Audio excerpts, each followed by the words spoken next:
네, 이원재 끝내주는 경제. 오늘 세계 경제 불안하잖아요. 오늘 증시에서 사이드카 발동됐고요. 어려운 상황인데 최고의 경제 전문가, 이코노미스트 출신의 전직 국회의원, 그리고 수축사회 베스트셀러죠. 이 책의 저자이신 홍성국 전 의원님 모시겠습니다. 안녕하세요. 어서 오세요. 네. 네.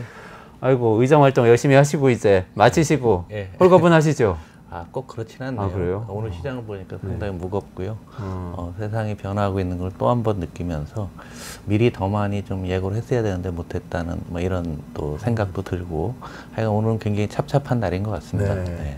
오늘은 이렇게 변화하는 외부 환경이 많은데 그거 조금 짚어주시고 그 다음에 우리나라 지금 정부가 잘하고 있는지 어떻게 해야 되는지 요 부분도 좀 뒤쪽에 집중적으로 여쭤보겠습니다. 30분 정도 진행할 거고요. 미국 연준이 이제 9월 금리 인하 안 하면 안 되는 상황이 된 것 같아요. 갑자기 막 테크 주식 다 폭락하고 이제 갑자기 실업률 오르고 이런 상황이 됐는데요. 이거 지금 미국 경제 불황으로 가고 있는 거라고 봐야 될까요? 어떻게 봐야 될까요? 그거는 이제 아직 그 얘기를 논하기는 좀 어렵고요. 우리가 좀 우리 사회에서 경제를 바라보는, 세계 경제를 바라보고 한국 경제를 바라보는 이 담론에서 시각이 너무 좁아요. 제가 오늘 그 얘기부터 먼저 하고 싶은 게요. 우리가 지금 까먹었는데 4년 전에 우리 뭐 하고 있었죠? 4년 전이면 코로나 대응하고 있었죠. 이 코로나는 역사상 가장 중대한 온 인류가 다 같이 생존의 위협을 느꼈던 그러한 사건이었지 않습니까? 그래서 그 당시에 뭘 했냐면은 엄청난 진통제를 놨어요. 세계 경제. 진통제가 뭐냐? 역사상, 지구 역사상 금리를 가장 낮게 가져갔죠. 우리나라도 정기예금이 0.5까지 갔던 기억나세요? 이제 기억이 가물가물합니다. 그러시면 안 되는 거예요. 금리가 또 마이너스인 나라가 일본, 스위스, 독일, 덴마크, 스웨덴 이런 나라들 금리가 마이너스 간다는 게 우리가 상상이 할 수 없는 일 했죠. 그 다음에 양적 완화라고 해서 돈을 엄청나게 풀었는데 그 돈을 얼마를 풀었었냐면 최고치 대비라는 2021년 보면은 약 35조 달러야. 35조 달러면 1,400을 곱해야 되는 거 아닐까요? 그러면 한 4경도 넘는 거죠. 그 돈이 풀려서 지금도 한 27조 달러 정도, 한 3경 이상 풀려 있습니다. 그때 그렇게 풀었고, 그 다음에 어느 나라나 돈을 국가 재정을 투여해갖고 엄청나게 경기 부양을 하려고 했죠.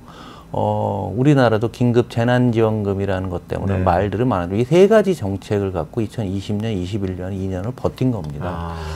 그러다 보니까 이 과정에서 금리가 이제 너무 낮으니까 사람들이 이제 뭐 은행에서 대출을 받기 쉬우니까 대출 받아서 막 또 쓰면서 그것의 여파에서 또 2년을 또 살아온 거죠. 그런데 시간이 지나면서 금리는 아시다시피 또 역사상 가장 빨리 올랐고 물가도 빨리 오르고 풀어놨던 돈은 시간이 지나면 자동으로 줄어듭니다. 왜냐하면 채권을 샀는데 만기가 되면 들어오는 거고요. 그리고 어느 나라나 더 이상 국가 재정을 늘리기에는 부담이스러운 거죠. 이런 지압, 그러니까 코로나 때의 진통제가 이 진통 효과가 떨어지게 되면서 세계 경제, 한국 경제는 다 세계 경제 안에 있으니까 80~90% 설명이 되니까 세계 경제 전체가 이제 위축이 될까 말까 고민을 하고 있던 그러한 상황에서 미국이 이제 금리 인하보다 더 중요한 거는 일본이 또 금리를 올렸잖아요. 이게 굉장히 중요한 사건입니다. 0.25%를 올렸죠. 그만큼 올렸다는 것 같고. 근데 일본 돈이 워낙 싸고 엔화가 약세가 돼서 우리나라 850엔 금방까지 갔잖아요. 저기 원엔 환율이. 그러니까 사람들이 4년 전에 취해있던 내용이 앞으로 계속 될 거로 알고 있다가 일본이 금리를 올리면서 엔화가 더 이상 약세는 되지 않겠네. 그러면 일본에서 돈을 싼 자금, 일본은 금리도 낮고 환율도 절하되니까 거기서 돈을 빌려서 그 돈으로 미국 나스닥에도 투자하고 우리나라 주식시장도 투자하고 뭐 이런 거 했던데 올리니까 더 이상 환율이 절하가 안 된다고 하게 되면은 금리를 떠나서 사실 금리보다도 이 환차익이 굉장히 중요했는데 흔히 얘기하는 엔캐리 트레이드라는 거잖아요. 이제 그것이 촉발되는 순간에 공교롭게도 지난 주말에 미국에서 그동안에는 그냥 금리를 올린다는 것이 물가와의 상관되는 것만 우리는 알고 있었죠. 그러니까 물가를 잡기 위해서 금리를 올린다 이렇게 생각을 했었는데 이거 올리다 보니까 일자리가 안 느네. 진짜 경기 침체 아니야? 그래서 이제 물가에서 관심이 이번에 진짜 경기 침체로 바뀌어가는 거죠. 다르게 얘기하면 지난 4년간 5년간 이어졌던 우리 전 세계 금융시장의 판이 우리가 알고 있는 기본판이 일순간에 바뀌어지면서 우리나라도 10% 이상 주가가 하락하게 되고 딴 나라도 그렇고 일본 같은 경우는 44,000원에서 지금 42,000원에서 38,000원까지 거의 20% 그냥 순식간에 3, 4일 만에 하락하는 일본 주가도. 그러니까 우리나라뿐만 아니라 전 세계가 코로나의 진통 효과가 사라지면서 새 판을 짜기 위한 이런 그런 것들이 일거에 나타나고 있다. 게 현재의 상황으로 보시면 되고요. 그래서 금리를 뭐 2번 내리건 3번 내리건 4번 내리건 그거 중요하지 않습니다. 내리겠죠. 우리가 뭐 언론은 그런 데 관심을 두지만 그것보다 더 중요한 것은 우리가 지난 4년간 엉클어졌던 글로벌 자금 시장이 제자리를 잡아가기 위해서 시간이 얼마 걸릴까. 그럼 많은 전 세계 헤지펀드라든가 이런 사람들이 자기 돈만 갖고 하는 게 아니잖아요. 대출을 받아서 뭔가 투자, 이런 모든 포지션이 어긋난 거죠. 또 우리나라에도 놓고 보면 신용으로 투자하셨던 분들이 지금 주가 하락이 유독 더 큰 이유 중에 하나는 신용이 아마 그 신용 담보 유지 비율이 하락할 정도로 주가가 하락하게 되니까 자동 반대 매매가 나올지 모르는 이런 위험한 상황들이 나왔기 때문에 지금 어수선한 상태는 상당 기간 좀 지속될 것 같습니다. 그렇군요. 그 일본에서 금리 올린 게 결국은 엔화 가치에 영향을 주면서 이게 일파만파네요. 네, 그렇죠. 일본에서 사실상 공짜로 돈을 빌려다가 엔화 가치가 워낙 떨어져 있으니까 그러니까. 우리 돈으로 바꾸면 되게 많아지잖아요. 그냥 더 떨어질 거로 또 예상이 돼요. 더 떨어진 것도 예상하고. 그렇게 해서 투자해놨던 게 그럼 앞으로 금리 오르면 엔화 가치가 다시 올라간다고 생각하면 이제 엔화 가치가 그래도 실질적으로 올라갔죠. 네, 160엔대까지 갔다가 지금 140엔대 초반까지 떨어지니까 160엔대에 엔화를 빌린 사람은 지금 또 손실이 상당히 많이 난 상태죠. 이제 이런 것들을 수습하려고 하면은 금방 안 되거든요. 시간이 좀 필요하다라고 보셔야 될 것 같습니다. 그러면 지금 주식시장에서 벌어지고 있는 일은 예컨대 미국 시장이라고 하면 엔화를 빌려서 빅테크 기술주 같은 데 투자했던 매그니피센트 세븐이라든가 뭐 이런 데들 주로 그런 데를 또 많이 했겠죠. 그래서 그걸 팔아서 지금 엔화 가치랑 그림이랑 미국 나스닥 주가랑 똑같이 움직여요. 모양새가. 그래요? 근데 보니까 그동안 우리 겁이 없었던 거죠. 그 피해는 엄하게 우리 한국 투자가들이 당하고 있는 게 아닌가 이런 생각도 듭니다. 그러네요. 그러면 지금 말씀하신 거는 제가 정확하게 이해했다면 코로나 이전에 우리 전체 세계 경제의 어떤 상황이 정상 상태라는 게 있었는데 코로나 때문에 헝클어져서 약간 이상 상태로 갔다가 엄청난 이상 상태. 엄청 이상 상태. 지금 다시 돌아가고 있는 과정이다. 이렇게 보고 계신 거네요. 돌아가는 과정인데 천천히 갈 줄 알았는데 이게 단방에 나타나는 거예요. 그건 아마 정보 효과도 있을 겁니다. 과거와 틀린 게 정보가 반영되는 시간이 과거에는 일주일 걸리고 뭐 열흘 걸리던 게 요즘은 하루 이틀 내에 그냥 한 번에 반영되는 그리고 아주 굉장히 큰 변동성 속에 들어가서 있는 그런 상황이죠. 그럼 이전의 정상 상태는 어떤 거였습니까? 굉장히 어려웠죠. 요즘 오늘 신문에 그 R의 공포, R자를 R, D의 공포, 디플레이션, R, 리세션, 디프레션, 뭐 이런 용어들이 잘 생각해보면 2017년, 18년, 19년에 굉장히 유행했었는데 앞으로 또 유행할 가능성이 상당히 큽니다. 그래서그 당시도 어려운 상태에서 코로나 때문에 모두가 다 같이 인정을 한 거잖아요. 금리도 내려야 되고 돈도 풀어야 되고 국가 재정도 풀어야 되고 모든 나라가 다 했단 말이에요. 한국이 제일 조그맣습니다. 그나마. 그래서 후유증이 작아야 되는 거예요. 많이 한 나라일수록 굉장히 좀 어려운 상태고. 그러니까 우리가 알고 있던 많은 기대감이라든가 이런 것들이 상당히 달라진 상황이 나타나지 않겠는가 뭐 이런 생각이 듭니다. 이전에 수축 사회에서는 이 전체 세계 경제가 수축 국면으로 가고 있다고 말씀하시면서 세 가지 요인이 있다 이렇게 말씀을 하셨었잖아요. 그거는 여전히 유효한 겁니까? 그럼요. 그건 역사적인 변화니까요. 우리가 지금 우리 인류 지구 전체가 한번 생각을 해보면 기후위기에 이렇게 돈을 많이 써본 적이 없어요.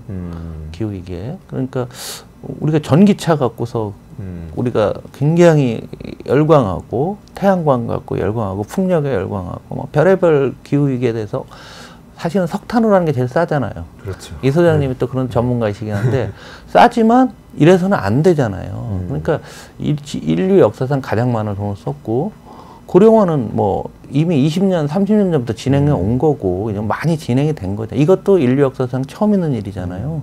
그다음에 과학기술 생산성을 너무 높여나갔고 생산성을 너무 높여놓고 또 때로는 인간을 대체하면서 일자리를 없애는 뭐 이런 상황까지 오지 않습니까? 이 세 가지 갖고서 우리가 스토리를 만들면 안 쓰던데 기후위기에 돈을 안 썼잖아요. 안 쓰던데 돈을 쓰고 고령화가 되니까 인구가 줄게 되고 그렇게 되니까 우리나라도 한국인만은 5천만이 깨졌잖아요. 네. 지금 5,170만 정도 되는 것 같은데 거기서 200만이 외국인이거든요.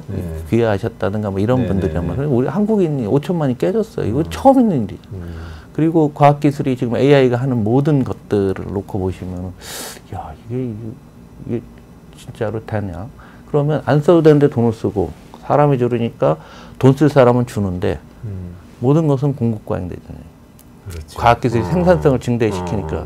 근데 이 세 가지 사건 중에서 하나의 사건도 뭐 100년, 500년에 한 번 나올 만한 사건이잖아요. 기후가 변한다든지 인구가 준다든지 뭐 기술이 AI처럼 이렇게 사람을 대체하는 거 이거는 역사상 처음 있는 거예요. 몇천 년 만에. 한꺼번에 생긴 한꺼번에 나온 거죠. 그래서 뭐 앞으로 어떻게 살아갈지 저는 개인적으로 올해가 이제 20년이 됐는데 20년 동안 이 주제로만 계속 그 책 쓰고 강의하고 그런 시각으로 이렇게 세상을 좀 바라보고 있습니다. 그렇군요. 그 수축 사회하고 관련해서 제가 최근에 들었던 생각은 이런 건데요. 맞는지 모르겠어요. 오시면 꼭 여쭤보고 싶었는데 우리가 이전에 코로나 직전을 생각해보면 이제 팍스 아메리카나가 끝났다. 미국 패권이 이제 약해지고 있다. 뭐 중국이 부상한다. 이런 얘기들 많이 했잖아요. 근데 코로나가 터지고 미국이 재정 투입 왕창하고 그리고 또 이게 우연인지 필연인지 우크라이나에서 러시아하고 전쟁이 터지면서 미국이 나토하고 딱 다시 이렇게 뭔가 유럽하고 멀어졌던 것 같았는데 딱 붙으면서 갑자기 팍스 아메리카가 다시 오고 강달러가 오고 이런 그런 분위기가 됐었단 말이에요. 이거 코로나가 자체가 바뀔 수 있는 코로나가 거예요? 의미하는 것은 위기 상황이잖아요. 네네. 코로나가 전대미문의 역사적인 위기 상황이 되니까 전 세계 모든 돈은 예를 들어 위안화를 국제화하려고 중국이 그렇게 노력을 하고 있어요. 그래서 이미 성과도 있습니다. 근데 러시아와 중국이 교역할 때는 위안화로 해요. 이래서 비율이 상당히 높아졌고 이란하고 중국도 그렇게 합니다. 그러나 그 나머지가 훨씬 크거든요. 경제 규모는. 위기가 오니까 미국으로 돈이 몰려갈 수밖에 없는 그런 상황이고요. 그리고 미국이 바이든 행정부가 생각을 잘해서 트럼프는 우리가 정확히 알아야 되는 게 미국 대선도 연말에 있잖아요. 트럼프는 이거예요. 미국은 혼자도 잘 살 수 있거든. 그런데 우리가 딴 나라까지 개입해서 미국 사람 돈 가지고 가서 경찰 노릇하느냐고 돈 너무 많이 썼다. 그래서 우리가 힘든 거 아니냐. 고립주의라는 거죠. 그런데 바이든은 그렇게 생각하지 않습니다. 미국은 상호 의존적이다. 유럽이 어려워지면 미국도 어려워지고 상호 의존적이죠. 미국 혼자 힘으로 이제 안 되니까 원인은 똑같아요. 미국이 어려우니까 트럼프는 나 몰라 손 뗄 거고 여기는 바이든은 동맹을 원한 거죠. 그래서 예를 들어 유럽이라든가 우리나라와도 동맹을 상당히 강화하고 일본이라든가 대만 이런 데 강화를 한 거죠. 그래서 그러니까 미국이 손을 떼는 상황, 트럼프 상황에서는 중국의 힘이 그래도 나갈 수가 있는 건데 중국을 견제를 강하게 하면서 동맹을 강하게 한 거죠. 그래서 해리스의 정책도 바이든의 정책을 따라갈 겁니다. 동맹을 강화해서 혼자 미국 폼으로 안 된다라는 생각들을 많이 갖는 거죠. 그래서 미국이 상대적으로 미국의 동맹을 유지하고 또 세계에 많은 돈은 위기니까 미국으로 몰려 들어가고 해서 또 그리고 어찌됐건 새로운 기술 혁신은 다 미국에서 이루어지고 하니까 미국으로 완전히 열광하고 있었던 거죠. 그래서 엔비디아가 의미하는 거는 미래 세계의 모든 것을 엔비디아로 대표되는 미국의 기술로 될 거다. 그렇다면 돈은 당연히 미국으로 가야 되지 않겠느냐. 그럼 우리나라도 서학개미가 생겨서 엔비디아 주식을 사고 메타를 사고 마이크로소프트를 샀지 않습니까? 많이 샀잖아요. 그러면 우리나라만 그랬습니까? 일본 투자가도 그렇고 유럽 투자가도 그렇고 그래서 돈이 들어가게 되니까 그렇고 또 반대편에 있는 중국은 또 어떤 문제가 있냐면 중진국 함정에 빠진 거죠. 그리고 체제의 어떤 모순이 있어요. 중국이 내세우는 게 이거거든요. 사회주의적 시장경제. 사회주의랑 시장경제가 맞나? 쉽게 얘기하면 사회주의랑 자본주의랑 결합이 되나? 이 문제는 국민소득이 이제 중국이 13,000불 가까이 되는데 지금까지는 될지 모르는데 그 이후부터는 잘 안 된다는 거죠. 그러면서 중국 내부가 지금 우리 오늘 아침 신문에 난 D의 공포, R의 공포가 슬슬 나타나는 거죠. 공급 중국에서도요? 네, 그럼요. 중국의 공급 과잉이 너무 부동산 공급 과잉 우리가 다 알고 있잖아요. 그렇죠. 네. 근데 중국 경제에서 부동산이 차지하는 비중이 엄청나게 높잖아요. 그뿐만 아니라 모든 것들이 공급 과잉이 되는 거죠. 역으로 따지면 알테시, 알리, 테무, 시인이 한국이나 전 세계로 저가의 물건을 할 수 있는 것은 공급 과잉이니까 또 가능할 수가 있는 거죠. 요런 것들을 감안하게 되면은 미중 간에 첨예하게 대립을 하다가 코로나를 계기로 미국이 좀 올라왔고 중국은 상대적으로 중국 함정에 빠지면서 이렇게 떨어지면서 우리가 좀 널리 어떤 이 격차가 좀 벌어진 거로 좀 느껴지만 그럼에도 불구하고 또 시간이 지나게 되면 미국이 또 어려워진다는 얘기잖아요. 네네. 경기가 침체되게 되고 또 미국이 그동안에 지난 4년간 돈을 너무 많이 썼어요. 그러니까 미국에서 국채를 발행해서 35조 달러를 발행하게 되면은 이자를 계산을 해보면은요, 지금 이대로 금리를 유지하게 되면은 1.6조 달러나 1년에. 1년에 국채 이자로만요? 네, 1.6조 달러가 나오고 금리를 인하해야 되는데 1.6조 달러가 나오면 어떤 결과가 나오냐면 미국의 국방비가 9천억 달러가 안 되거든요. 그 다음에 미국의 그 메디케어라고서 그 어려우신 분들, 의료보험 있잖아요. 어려우신 분들, 그 비용도 9천억 달러가 안 돼요. 두 개 합친 거랑 이자 비용이 같아지게 되는 거죠. 그래서 미국 국채에 대한 그 지금 금리를 내리는 거는 현실적으로 미국도 내리지 않을 수가 없는 거는 미국도 그런 한계에 있어요. 또 판이 또 바뀌어갈 수가 있는데 아직 중국이 강건하다는 것을 못 보여주고 있는 상태고 그렇다고 해서 미국이 어려운 것도 아니고 이 과도기는 좀 상당 기간 길어지지 않겠느냐 생각이 듭니다. 그러네요. 네. 아까 말씀하셨을 때 그 미국이 재정 투입 가장 많이 했다고 말씀하셨잖아요. 네. 코로나 때. 그러면은 근데 지금 요즘 대선 보니까 트럼프 쪽에서 이제 바이든이 이렇게 재정으로 국민들 중독시켰다 그러면서 엄청 비판을 또 하더라고요. 그러면서 그냥 반이야. 뭐. 미국 재정 적자 문제가 막 네네. 떠오르고 있는데 요거는 심각한 문제가 될까요? 어떻게 보세요? 미국은 기축통화니까 어찌 됐건 미국이 채권 발행하면 절반 이상은 딴 나라가 사줘요. 일본은 틀려요. 네. 일본은 국채를 발행하면 95% 일본 국민이 사고 있거든요. 그런데 우리나라도 그렇죠? 우리나라도 아니요. 외국인도 꽤 많이 샀습니다. 그래요? 네, 우리나라도 한 30% 정도가 외국인이에요. 우리나라가 그 이유는 우리나라 재정이 너무 건전해서 외국 사람들이 사는 거예요. 우리가 재정을 덜 썼다는 뜻이네요. 어떻게 보면. GDP 대비 50%인 나라가 어디 있습니까? 뭐 일부 보수 언론들 꼭 비교할 때 이런 나라 뭐 스위스니 뭐 이렇게 굉장히 조그만 나라들 비교하는데 그런 나라는 제대로 된 나라 중에서 제조업 강국 중에서 국가 재정이 이 정도로 견실한 나라는 전 세계 한국이 유일합니다. 이번 정부에서는 계속 그 불건전 재정이 돼 있어서 건전 재정으로 고쳐야 된다고 계속 영국 한번 가보시면요. 코로나 때요. 2020년, 21년 2년간에 걸쳐서 GDP의 30%를 썼어요. GDP의 30%? 네네. 그러면 우리나라는 그러면은 GDP의 30%가 이제 계산해보면 얼마가 나오냐면요. 한 700~800조예요. 우리나라 정부 예산이 아직 그렇게 안 되잖아요. 아니 정부 예산 600조인데 GDP의 30%라는 금액이 그 정도 썼다는 얘기예요. 그런데 우리는 코로나 때 한 150조에서 200조 썼거든요. 그러니까 영국에 비하면 쓴 것도 아니에요. 그래서 영국은 지금 물가가 지금 장난이 아니죠. 그래서 지금 영국은 그 GDP 이 재정 문제로 가장 심각한 나라가 사실은 영국이죠. 그래서 영국뿐만 아니라 영국, 프랑스, 이태리, 일본 이런 나라들이 힘들고요. 미국은 어려운 것만큼은 사실이고 금액이 많이 는 것도 사실이긴 하지만 그래도 기축통화를 갖고 있는 나라이기 때문에 미국은 어느 정도 버틸 수 있습니다. 국가 채무가 늘어나도 버틸 수 있다. 버틸 수 있으나 중요한 건 지금부터 안정될 때까지 시간이 필요하고요. 지금 시청자 여러분들이 한번 감안해야 될 게 GDP 대비 정부 부채는 분모가 GDP예요. 그런데 그냥 실질 GDP가 아니라 명목 GDP라고 해요. 물가를 반영한 GDP입니다. 그럼 영국이 GDP 대비 정부 부채가 100%에서 130이 됐어요. 그래서 지금 얼마인지 아세요? 지금 100% 밑으로 왔어요. 왜 그렇죠? 분모가 커진 거예요. 그러니까 물가가 너무 많이 올라가고. 물가가 올라서 명목 수치가 막 늘어난 거예요? 3년간 1년에 10%씩 물가가 3년 올랐는 나라인데요. 영국 가면 지금 뭐 하여간 이 햄버거 하나 사 먹기도 힘들다 할 정도로. 우리나라는 어쨌든 코로나 시기를 굉장히 양호하게 넘긴 편이네요. 결국은. 더군다나 코로나를 때 우리나라 딴 나라들은 이제 코로나 때문에 공급망이 다 어긋났는데 또 한국 사람들이 또 한다면 하지 않습니까? 네. 마스크 쓰고 뭐 하고 공급망을 그대로 갖고 있다가 코로나 때 수출로 우리가 살아날 수 있었죠. 미국 얘기하다가 또 궁금해졌는데요. 우리 지난주에 우리 방송하면서 트럼프가 되냐 해리스가 되냐고 패널들하고 내기 한번 했었거든요. 트럼프가 된다는 분들이 또 그때는 많았어요. 그러면 우리나라에는 뭐가 좋냐 뭐 이런 질문도 있었는데 어떻게 보세요? 누가 되느냐? 네, 누가 되느냐? 또 누가 되는 게 우리한테 더 좋으냐?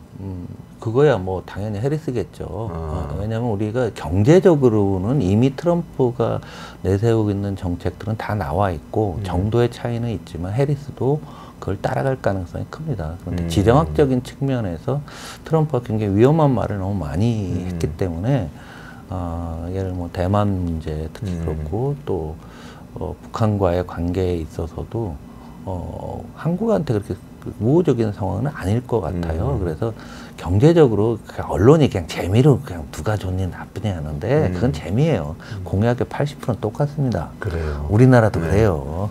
우리나라도 그렇죠. 80%는 똑같고 나머지 20% 이거 갖고서 그냥 싸우고 그런데 그런 거 너무 신경 쓸 필요는 없다고 봐요. 미국이 그러면 뭐 고립주의로 가서 관세를 많이 올린다는데 관세 올려갖고 되지가 않아요. 세계 경제랑 호흡을 해야 되는 거고요. 미국 기업인들이 말 안 듣잖아요. 트럼프가 그렇게 얘기를 하는데도 일론 머스크니 아니면은 젠슨 왕이니 이런 사람들이 다 옛날 과거에 중국에 가서 중국 중요하다고 하고 트럼프한테 우리말로 그냥 뻗팅기는 거예요. 그게 미국이거든요. 자기 마음대로 그렇게 되지는 않아요. 대신 선거 전에는 별소리 다 하죠. 거기에 일희일비할 필요는 없다라고 봐요. 오히려 대외 관계를 보면 그래도 위험해지는 것보다는 지금 바이든 정부에서 하던 것처럼 좀 안정적으로 가져가는 게 우리한테 더 나을 것 같다. 그리고 이제 그 뇌구조에 좀 문제가 있는데요. 경제 철학에서 트럼프는 신자유주의 성향이 좀 상당히 강한 편이에요. 그런데 해리스는 그래도 신자유주의는 아니다. 그러니까 시장에 모든 걸 맡기지는 않고 시장에서 많은 개입들을 한다라는 그런 측면에서 놓고 봐도 한국에는 좀 더 유리할 수 있다. 신자유주의 막 한다고 하는데 이 선택적인 신자유주의를 하지 않습니까? 그러니까 이런 거죠. 미국이 보호무역 한다고 하니까 딴 나라들이 공장을 다 어디다 냐면 베트남, 멕시코, 캐나다 지는 거예요. 그죠? 그래서 특히 일본, 중국도 그렇게 많이 하고 있고요. 제가 이제 중국에 가서 중국에 있는 그 이제 쉽게 높은 관료들이라든가 기업인들 만나보면 한국에 공장을 이렇게 짓고 싶어 하더라고요. 2, 3년 전에. 제가 이제 의원회계 한다고 해서 중국 많이 가고. 그래서 내가 그래서 꿈 깨 그랬죠. 어차피 당신네가 한국에 져도 그거 원산지 표시 다 해보게 되면은 미국이 가만 안 둔다. 결국 그렇게 됐지 않습니까? 이제 막는다는 거 아니에요. 지금 멕시코에서 들어오는 것도 뭐 중국 자본이 얼마 들어갔고 또 제품이 몇 %가 있고 하면 안 된다. 베트남도 우회하는 것도 마찬가지고. 하여간 우리가 알고 있는 상식, 그 세계는 이런 거야라는 것들이 이제 지금 깨져가고 있잖아요. 코로나 때부터 시작이 돼갖고 지금부터 한 1년 정도 또 한 번의 상식이 파괴되는 그런 시기가 될 것 같습니다. 어려운 상황이 될 것 같은데 지금 이제 걱정되는 거는 역시나 우리 경제잖아요.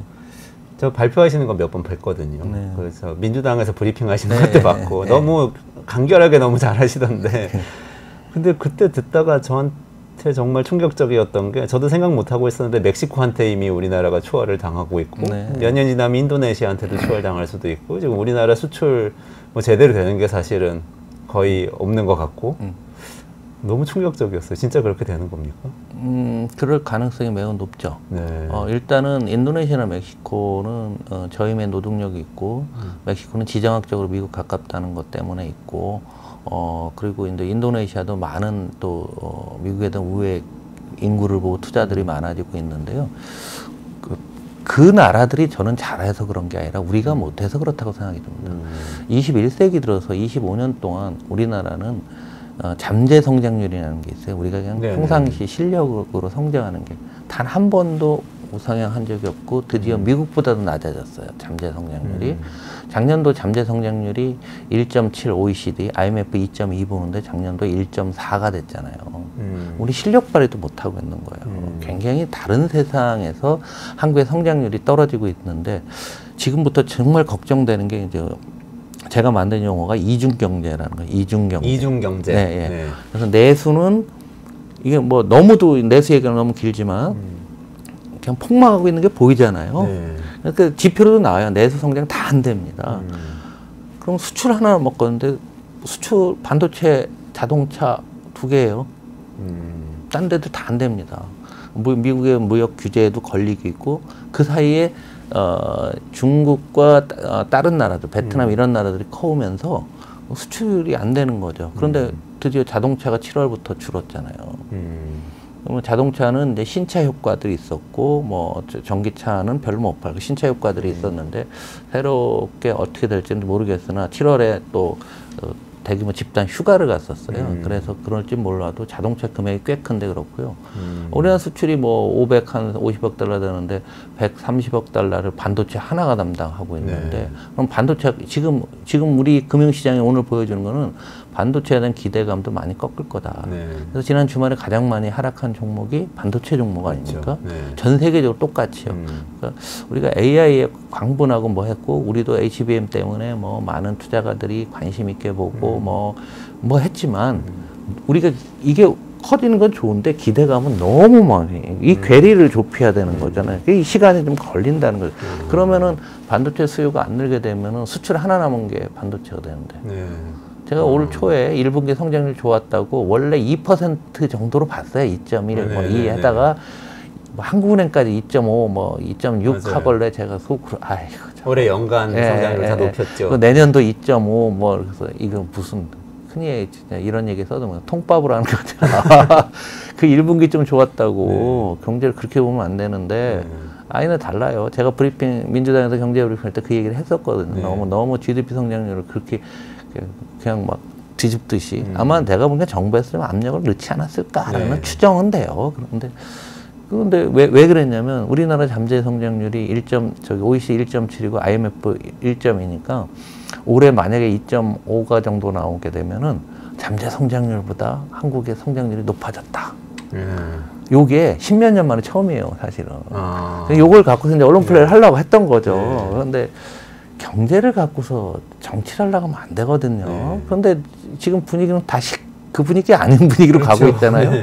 모르겠습니다. 그래서 조금 예상보다 조금 떨어지는 이런 상황이 되지 않을까. 그래서 좀 경제를 얘기할 때 정권이 우리나라 5년이잖아요. 국회의원 임기가 4년이고 최소한 경제 계획을 잡고 추진할 때는 5년, 제 생각에는 10년을 보여야 된다고 보는데 이건 무슨 분기 단위로 뭘 하고 있지 않습니까? 우리가 너무 잘못하고 있는 거죠. 아니, 지난달 수출, 7월달 수출 보면은 8월 1일 지난주에 다 이렇게 나왔어요. 수출 뭐 어마어마하게 좋다라고 썼어요. 그렇게 나왔죠. 다 나왔잖아요. 그렇게 나왔잖아요. 수출 증가율이 뭐 10몇 프로가 넘고 이거 왜 이러지? 말도 안 되는데.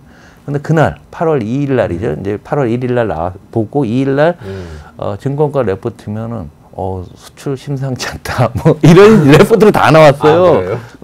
왜 그러냐면 작년도 7월 달에 수출이 제일 작았어요. 기저효과 때문에. 네, 기저효과예요. 그래서 일평균 수출을 보면은요. 최근 1년 중에 가장 작았어요. 언론들이 그러고 있습니다. 이거는 진짜 너무 답답해요. 그거를 누군가 바로 잡아줘야 되는데 하실 일 많으시겠어요. 너무 바쁘시겠는데 이렇게 계속 바로 잡아주셔야 되는데. 근데 그러면은 우리 정부가 하고 있는 일에 대해서 조금 말씀해 주시면 좋겠어요. 지금 이번 정부 기조는 어때요? 이번 정부는 제가 신자유주의라는 용어가 어려운 건 아니에요. 시장한테 다 맡기고 정부는 발을 뺀다라는 거예요. 신자유 때문에 이러죠. 대통령 연설할 때 자유를 몇 번 언급했다. 뭐 이러는데 지금 자유민주주의라는 용어 자체가 사라지고 있습니다. 자유와 민주주의가 결합이 안 되고 포퓰리즘으로 바뀌고 있는 거죠. 그런데 지금 현 정부를 정책을 집행하는 관료 집단과 정치 집단들의 기본적인 생각이 여기 신자유주의에 있어요. 시장에 개입하면 안 된다. 국가 재정을 지키는 것은 거의 종교화되어 있는 거죠. 어떤 기업도 부채 비율을 높이는 거 좋아할 회사가 어디 있어요. 그러나 좋은 아이템이 있으면 빚을 내서 투자를 해갖고 더 그다음 돈을 더 많이 벌어서 갚으면 되는 거 아니에요. 그 레버리지 효과라고 해서 중학교 상업 책에도 나왔어요. 저희 배울 때는. 요즘은 모르겠는데 그런 생각을 전혀 안 합니다. 그걸 시장에 맡겨놓는다는데 지금 시장에 맡겨놓은 나라 하나도 없어요. 미국이 하는 거 보세요. 보조금 얼마 주고 중국차, 전기차에 대해서 100% 수입 관세를 먹이고 이게 정부가 하는 일입니까? 신자유주의 국가에서 하는 게 아니에요. 그런데 가만히 모든 정책을 보면은 이 사람들이 신자유주의 한다는 거예요. 시장에다 맡긴다고 해놓고 요즘 정책 나오는 거 보면 민주당 보고 퍼주기 한다, 민주당 보고 뭐 재정 막 쓴다고 하는데 정부가 하겠다는 거 보면 다 세금 깎는 일만 해요, 지금. 네, 뭐 법인세 깎았죠? 요즘 종부세 문제, 금투세 문제, 상속세 문제 다 깎는 거예요. 재정을 지킨다는 사람이 왜 세금을 다 깎는다고 하지? 말이 안 되는 거잖아요. 그럼 세수를 더 늘릴 방안은 전혀 생각을 못 하고 있는 거죠. 근데 이분들의 그 뇌구조가 90년대 중반부터 2000년대 초반 신자유주의 극성기의 이론을 무장한 사람. 정치적으로는 그런 사람은 뉴라이트라고 하는데 그런 사람들의 경제 이데올로기로 지금 21세기 중반에 오는 2024년에 한국 경제를 하려고 하니까 이게 안 맞는 거죠. 근데 여기서 후퇴를 안 하고 고집을 부리고 있는 거예요. 엄청난 고집들을 부리고 있는 거잖아요. 근데 또 모순된 거 있어요. 지금 주택가격이 올라가고서 굉장히 또 우리 근심이 커졌는데 주택가가 올라가는데 가장 노력을 한 게 사실은 역으로 따지게 되면 금융감독원이 아닐까라는 생각 드는 거예요. 아, 그래요? 어떤 면에서? 은행 가서 대출금리 내리라고 감독원장이 돌아다니면서 도장 깨기 했잖아요. 이 은행 가서 금리 내려. 이어서 금리 막 내리다가 그래서 이제 금리도 내리고 워낙 어려웠죠. 2년 전 버전이요. 한 1-2년 전까지 막 그랬어요. 그런데 금리가 좀 떨어졌죠. 그럼에도 안 되는 거죠. 안 되는데 여기서 주택가격 무너지면 우리 경제가 무너지잖아요. 그래서 슬그머니 또 돈줄을 푸는 거죠. 그래서 너무 웃기지 않습니까? 이 상황에 있는데 6, 7월 달에 가계대출이 어마어마하게 늘었다. 맞아요. 이렇게 금융위기라고 그러는데. 이게 말도 안 되는 정책. 이거는 신자유주의 하면 시장 개입 하지 마야 되잖아요. 시장 개입 다 해놨잖아요, 또. 그래서 선택적으로 하다 보니까 미래의 불확실성이 훨씬 커지는 거예요. 어떻게 될지 모르는 거잖아요. 이 사람들에는 원칙대로 손을 대지 마야 되는 거죠. 근데 또 들어갈 땐 또 들어가고. 그러면은 시장에 있는 사람, 난 모르겠다. 그래서 금값이 오른 겁니다. 에라 모르겠다. 금이나 사자. 안전한 금이나 사놓고 있자. 기다리자. 이렇게 돼버리는 이게 전 세계적인 트렌드고. 생산적인데 투자하는 것이 아니고. 아니요, 의원님 그러면은 지금 이대로 우리 정부가 하는 대로 놔두면 앞으로 계속 우리 수축 경제로 그냥 가는 겁니까? 수축 사회, 수축 경제.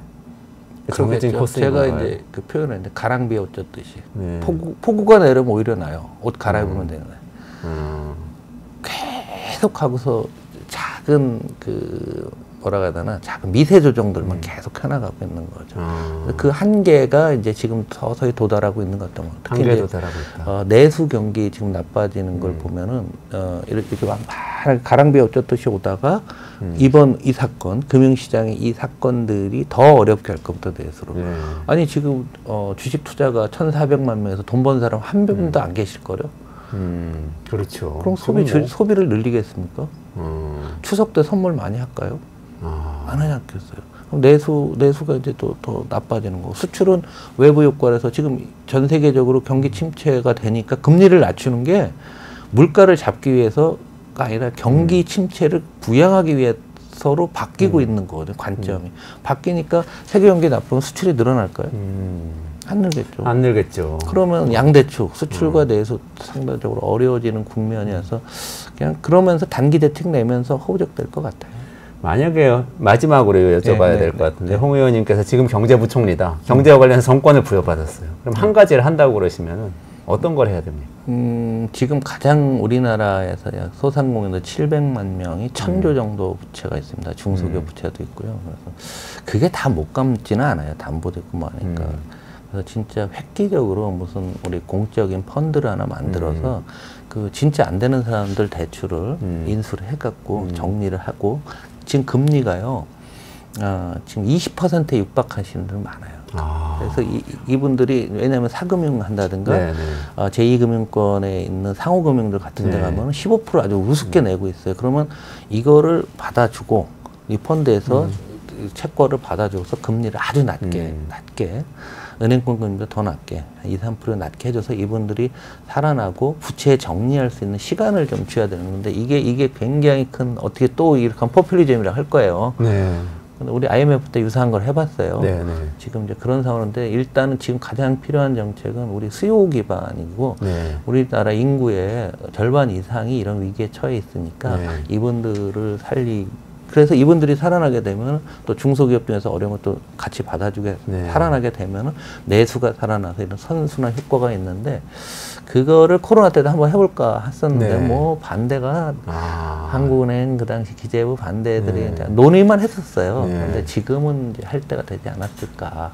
내년 초 정도에는 아마 그런 식의 대규모 펀드가 조성해서 부채를 인수해서 부채 부담을 줄여줘야 된다. 지금 금리 떨어져도요, 은행권 금리만 떨어지죠. 상호금융들 대출금리 안 떨어집니다. 그렇죠. 네. 아, 그렇군요. 아, 여기서 홍성국 전 의원님 모시고 오늘 정말 중요한 말씀 드렸는데요. 세계경제 이렇게 어렵고 한데 우리 정부가 지금 대응하는 걸로 봐서는 뭐 장기적으로 수축 경제로 계속 갈 것 같다. 인도네시아한테 뒤처질 것 같다. 이런 말씀 주셨고요. 지금 한 가지를 한다면 내수 경기를 살리기 위해서 어려운 자영업자들을 도와서 수요가 확충되게 하는 것이 좋겠다. 이렇게 말씀을 주셨어요. 이렇게 정리하고 오늘은 마무리해야 될 것 같고요. 네, 고맙습니다.